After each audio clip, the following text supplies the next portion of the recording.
লালমনিরহাটে তিস্তার পানি কমলেও বিভিন্ন স্থানে ভাঙনে বিলীন হচ্ছে ঘরবাড়ি সহ অনেক স্থাপনা। এই বিষয়ে আরো জানাতে সেখান থেকে সরাসরি যুক্ত হচ্ছেন সহকর্মী তন্ময় আহমেদ নয়ন। নয়ন, নদী ভাঙনের বিষয়ে সবশেষ কি তথ্য রয়েছে আপনার কাছে জানাবেন?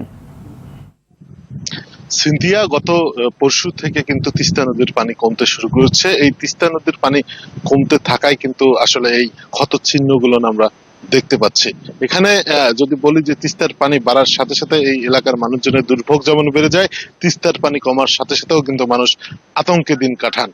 তিস্তা তীরবর্তী এবং চরাঞ্চলের মানুষদের ঘর বাড়ি ভেঙে যাচ্ছে। আমরা দেখছি গতকাল এবং আজকেও দেখেছি যে অনেক ঘর বাড়ি সরিয়ে নেওয়া হচ্ছে, রাস্তাঘাটও ক্ষতির মুখে পড়েছে এবং ফসলি জমি কিন্তু বিলীন হয়ে যাচ্ছে তিস্তায়।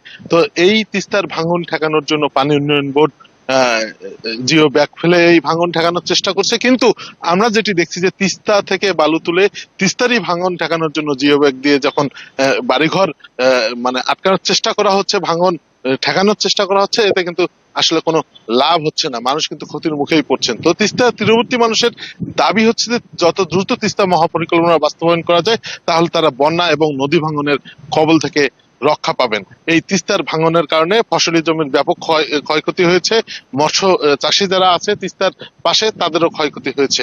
এই ছিল লালমিয়ার থেকে তিস্তার ভাঙনের সর্বশেষ খবর। সিনথিয়া। ধন্যবাদ।